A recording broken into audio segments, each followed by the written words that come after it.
저희가 사실 이게 할 말이 있는 게 6박은 저희가 연박으로 이렇게 총 이렇게 한 번에 예약을 했는데 계획이 변동이 되는 바람에 1박을 추가를 했어요.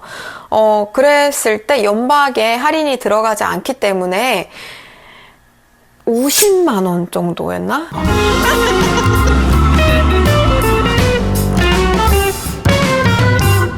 안녕하세요. 오늘은 저 혼자 찍습니다.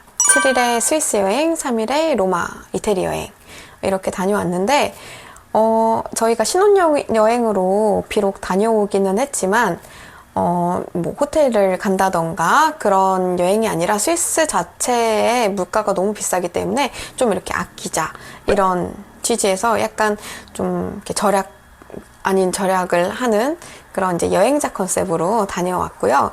그렇기 때문에 아무래도 스위스랑 로마를 여행을 계획하시는 분들 같은 경우에는 2인 동행 기준으로 해서 경비를 참고하시면 좋을 것 같습니다.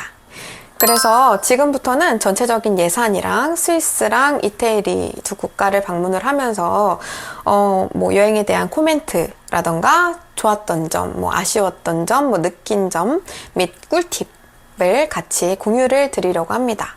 일단 모든 예산은요 2인 기준이고요. 가장 궁금해 하실 총 예산 먼저 말씀드릴게요. 뒷자리까지 정리해가지고 제가 계속 좀 보면서 얘기를 드릴게요.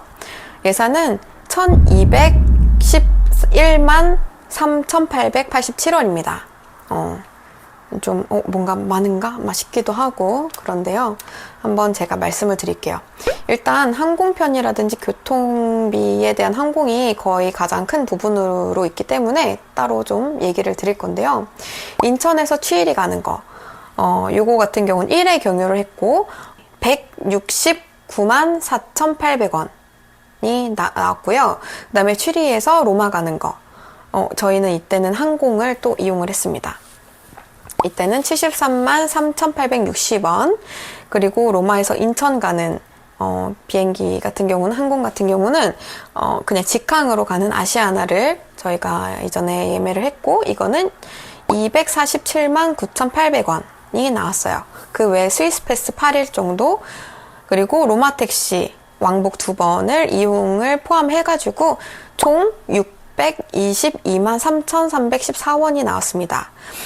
저희는 이 여행이 이 여행이 신혼여행이었기도 하고 휴가를 길게 빼기가 좀 어려운 상황이기 때문에 아무래도 이태리를 넘어갈 때 시간이라든지 뭐 체력을 비축하기 위해서 항공을 이용을 했습니다. 이때 가장 걱정했던 건 혹시라도 수화물을 잃어버리지 않을까 이런 걱정이 있었는데 다행히도 잘 받았고요. 자, 다음으로는 스위스 예산을 먼저 보려고 합니다. 먼저 그래서 환율을 이때 기준으로 말씀을 드리자면요. 1,510원 기준이고요. 좀 높죠, 환율이. 총 367만 3,862원이 나왔습니다. 일단은 전체적으로 식비가 많은 부분을 차지하고 있기도 한데요. 쿱이 대부분 그 중에서도 많은 부분을 차지를 합니다. 외식은 2번 했어요. 왜냐면은 뭐 샬레에서 많이 이렇게 해먹었기 때문에 그렇게 좀 나왔고요. 관광비가 67만 7,016원이 나왔습니다. 관광비 저희가 피르스트, 융프라우, 뭐 마테오른 이렇게가 가장 큰 부분인데 관광비가 확실히 비쌉니다. 항상 비싸요. 그러니까 관광비라 했을 때 뭐 곤돌라 타는 거, 뭐 올라가는 거, 뭐 열차들 뭐 이런 것들을 포함하는 겁니다. 그리고 그 외에는 뭐 기타 비용 뭐 고산병 약이라든지 이런 것들을 포함해서 뭐 기념품들 이런 게 29만 9,902원이 나왔고요. 숙소 7박을 했는데 208만 343원이 나왔습니다. 저희가 사실 이게 할 말이 있는 게 6박은 저희가 연박으로 이렇게 총 이렇게 한 번에 예약을 했는데 계획이 변동이 되는 바람에 1박을 추가를 했어요. 그랬을 때 연박에 할인이 들어가지 않기 때문에 50만 원 정도였나? 1박에 50만 원 정도 이렇게 추가가 되는 바람에 지금 이렇게 큰 금액이 되어버렸습니다. 그렇지 않고 연박인 경우에는 이것보다 훨씬 싸니까 뭐 한번 보시면 될 것 같아요. 다음으로는 이태리 예산을 볼 건데요. 유로 환율 32원이 적용이 됐습니다. 그래서 총 비용은 221만 6,711원이 나왔고요. 식비가 많은 부분을 차지합니다. 거의 외식을 했기 때문에 64만 4,787원이 나왔고요. 관광비. 제가 로마를 두 번째 방문을 하는데 가이드는 꼭 있는 게 좋은 것 같아요. 바티칸은 두 번째 이용이고 콜로세움은 그냥 혼자 갔었다가, 그러니까 그냥 따로 개인으로 갔었다가 요번에 가이드 투어를 신청을 해보니까 훨씬 좋더라고요. 재밌기도 하고. 원래 알수록 재밌는 그런 재미가 좀 있잖아요. 그래서 가이드 비용이 한 19만 원 정도 나왔어요. 2인 기준으로. 그래서 보면은 23만 8,688원이 나왔습니다. 그 다음에 그 외 기타 비용으로 뭐 기념품, 뭐 가죽 가방 같은 걸 좀 산다던가, 뭐 이렇게 뭐 부모님들 드릴 것들, 뭐 이런 것들을 좀 샀을 때 47만 5,561원이 나왔습니다. 그리고 숙소 같은 경우는 3박을 했잖아요. 이 경우에는 85만 7,675원이 나왔는데, 일단 숙소는 좀 좋은데 좀 이용을 하고 싶다. 그래도 신혼여행에서 좀 분위기 내고 싶다. 이러신 분들 같은 경우는 돈을 좀 더 쓰시는 게 좋을 것 같습니다. 추천드려요. 근데 그 외에 만약에 둘이서 그냥 여행하는 거고 친구들이랑 같이 이렇게 좀 싸게, 그래도 가성비 있는 여행이지만은 조금 게스트하우스는 좀 싫고 그렇다 하면은 아고다에서 좀 이렇게 싼 것 중에서 좀 호텔이다 싶은 것들 좀 선택하시면은 한 모텔 수준의 숙소를 구하실 수 있어요. 저희도 가성비 숙소로 선택을 한 거기 때문에 그런 기준에서 이제 한 요 정도 되나 보다 이렇게 생각을 해주시면 될 것 같습니다. 물론 환율을 기준으로 한번 보시면 되고요. 다음으로 이제 두 나라를 다니면서 좀 느낀 점을 좀 말씀드릴 건데요. 일단 스위스부터 말씀을 드리려고 합니다. 스위스에서 일단 좋았던 거는 풍경이 일단 다 안 담겨요. 너무 좋아서 뭐 TV로도 보고 뭐 유튜브로도 많이 보시고 할 테지만 자연의 벅찬 감동을 진짜 좀 느끼고 싶다.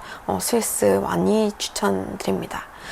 다음으로는 저희가 쿱에서 융프라우 맥주라는 게 있네? 이게 뭐지? 왜 이렇게 많지? 그래서 한번 먹어봤어요. 맛있어요. 한번 추천드리고요. 이것도. 그 다음에 이제 기차 같은 경우도 스위스가 정말 잘 돼 있어요. 이동하면서 뭔가를 먹을 수가 있고, 좀 이렇게 냄새 안 나는 것들, 뭐 빵 종류라던가 냄새 안 나는 음식들 같은 경우에 뭔가 식사 시간을 따로 내가지고 여행하면서 다니기가 참 쉽지가 않잖아요. 기차 안에서 이렇게 드시고서 옆에 쓰레기통 이렇게 뭐 버릴 수 있게끔 되어 있어요. 그리고 이제 제가 또 하나 이제 느낀 점은 뭐냐면은 강아지들이 참 함께 살 수 있는 환경이 되게 잘 돼 있더라고요. 저는 애견인으로서 봤을 때 어떤 용품이라든지 그리고 기차 탑승이라든지 이런 부분이 되게 잘 되어 있기도 하고, 그리고 교육이 되게 잘 돼 있어요. 너무 신기해요. 학교를 다니는 건지 어떻게 뭔가가 제도가 되어 있는 건지 너무 저희 광배도 너무 시키고 싶더라고요. 그래서 이런 부분이 참 부러웠는데 이런 것들을 느낄 수 있었습니다. 아쉬운 점에 있어서는 스위스가 와인이 또 맛있다고, 화이트 와인이 또 맛있다고 그러던데 저희는 많이 못 먹었어요. 그리고 또 하나는 롤렉스가 스위스 거라고 하더라고요. 그래서 너무 궁금하잖아요. 롤렉스 약간 꿈의 시계, 저한테는 좀 이런 느낌인데, 그래서 한번 구경해보고 싶다 했는데 이거를 차보는 것도 안 된다고 하는 거예요. 그래서 혹시 인종차별인가 싶었는데 그게 아니고 그쪽에 있는 사람들이 다 못 차보더라고요. 왜인가 들어보니까 스위스 사람들만 하더라도 한 3년치가 밀려있대요. 그 예약이. 그래서 와 그렇구나. 이게 롤렉스의 어떤 위상을 다시 한번 느낄 수 있는 그런 때였고요. 그래서 차는 것도 불가할지언정 한국에서는 뭐 100번 중에 한두 번은 만날 수 있을 테지만 여기서 만나기가 아니면 어려울 거다. 이런 얘기를 또 한국 어떤 점원을 통해서 또 듣기도 했습니다. 참 어렵다는 거 알고 계시면 될 것 같고요. 어차피 살 수가 없었어요. 너무 비싸니까 당연히. 다음으로는 이태리 로마에서 좋았던 거는 음식이 대체로 맛있습니다. 한국 사람 입맛에 맞을 것 같아요. 이런 점이 좋았고요. 그리고 아쉬운 점 같은 경우는 도시의 역사가 깊다 보니까 좀 더럽기도 하고 사람들이 많이 모여요.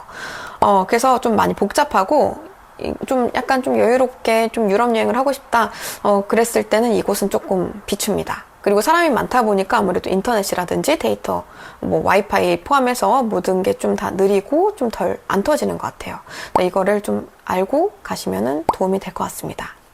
이태리는 정보가 많으니까 스위스 위주로 여행할 때 꿀팁을 좀 말씀드리려고 해요. 일단 첫 번째로 껴입을 옷들을 많이 준비해 주시는 게 좋을 것 같아요. 저희 같은 경우는 유럽에 뭐 이렇게 갑자기 너무 더워져가지고 뭐 한여름, 아직도 한여름이다 막 그렇게 얘기를 하더라고요. 저희는 10월에 갔었는데, 그래서 스위스랑 이렇게 같이 가려다 보니까 너무 그 스펙트럼이 큰 거예요. 그 어떤 날씨 온도 차에 대한 격차가. 그래서 그냥 좀 포기했어요. 여러 겹을 갖고 가자 했는데 저희는 그래도 잘 갖고 간 것 같아요. 뭐 아주 사계절용을 좀 껴입을 수 있는 것들을 좀 이렇게 잘 갖고 가니까 좀 많이 활용도가 좋았고요. 그렇기 때문에 이렇게 사계절 옷을 좀 추천드리고, 두 번째로는 고산병약 완전 추천드립니다. 제가 처음에 그린달발트에 왔을 때부터 살짝 고산병이 살짝 왔었어요. 그래가지고 침대에 이렇게 좀 누워서 자꾸 이렇게 좀 어질어질한 그런 느낌들, 뭔가 토할 것 같은 그런 느낌들을 자꾸 벗어나려고 애를 썼고, 좀 누워있다 보니까 일단은 좀 괜찮기는 했어요. 그래서 그때는 먹기 좀 아까워가지고 아껴뒀었는데, 융프라우라든지 마테오른을 가신다, 그런 경우에는 꼭 추천드립니다. 고산병인가 약간 싶을 때는 어떤 느낌이 드냐면요, 뭔가 이렇게 숨이 차요. 보통대로 걸었는데도 숨이 차기도 하고, 아니면 계단을 오르내릴 때도 약간 숨이 차고, 약간 숨이 이렇게 헐떡거려요. 그리고 좀 이렇게 두통이 오기도 하고, 어지러움도 같이 옵니다. 그리고 세 번째로는 이제 날씨 어플이 있어요. 스위스 날씨 어플. 아마 이렇게 검색하시면 바로 나오실 거니까, 이제 이거는 이제 캠으로, 웹캠으로도 이렇게 보실 수가 있는 그런 것들이 같이 있더라고요. 그래서 날씨를 꼭 확인하시면서 플랜 B를 생각하시면서 이렇게 날짜를 이렇게 바꾸면서 여행지를 좀 다니시는 것들을 추천을 드립니다. 네 번째로는요, 스위스 패스를 예매를 하다 보면은 아무래도 메일로 오게 돼요. 그러면 이제 A4 용지를 이렇게 프린트 해가지고 갖고 가게 되거든요. 근데 그거를 계속 이제 폈다가 접었다 하면 좀 불편하잖아요. 물론 필요할 때가 있기 때문에 갖고 계시는 거는 좋을 것 같습니다. 근데 다만 검표를 할 때 검표 하시는 분들이 이렇게 왔다 갔다 계속 하는데 이렇게 종이를 계속 꺼내가지고 이렇게 하기가 너무 좀 불편하잖아요. 그래서 저 사람들은 어떻게, 스위스 사람들은 이 어플 안에 이렇게 넣어놓을 수가 있을까? 그래서 막 이것저것 이렇게 해보다 보니까, 아이폰 같은 경우는 지갑 있잖아요. 지갑에 넣을 수가 있더라고요. 지갑 어플에. 그래서 그거를 이렇게 어플에 넣어놓고서 이렇게 보여드리니까 그냥 바로 이렇게 띡 찍고 이렇게 가세요. 저희는 이제 여행할 때 너무 편했었거든요. 근데 모르시는 분들이 좀 있었던 것 같아서 그 기차 안에서도 이렇게 막 이렇게 펼치기도 하시고 그렇게 하는데, 혹시라도 만약에 모르셨던 분들이 같은 경우에는 이제 한번 이용을 해보셨으면 좋겠습니다. 굉장히 편합니다. 자, 다음으로 마지막으로 다섯 번째. 스위스도 그렇고, 뭐, 로마도 그렇지만은, 본의 아니게 뭐 트레킹도 하고, 뭐, 로마 같은 경우는 뭐 도시 전체가 너무 박물관이기 때문에, 굉장히 많이 걸어야 다녀야 되는 코스가 많잖아요. 그러다 보니까 발이 너무 피곤합니다. 저는 진짜 발이 땡땡 붓고, 저도 그렇고, 남편도 그렇고, 짱만이도 너무 이렇게 참 운동도 많이 하고 하는데, 다리가 그럼에도 불구하고 많이 좀 약간 굳어요. 붓기도 하고. 그래서 저희가 가져갔던 게 휴족 시간 같은 거 가져갔었는데, 파스라든지 휴족 시간이라든지, 좀 뭔가 발의 피로를 풀 수 있는 것들을 가져가시면은 여행에 도움이 많이 될 것 같습니다. 네, 그래서 여기까지 예산 공유 및 꿀팁 영상을 마무리를 하려고 합니다. 영상에 도움이 되셨으면 좋겠고요. 다음 영상에서 뵀으면 좋겠습니다. 네, 안녕!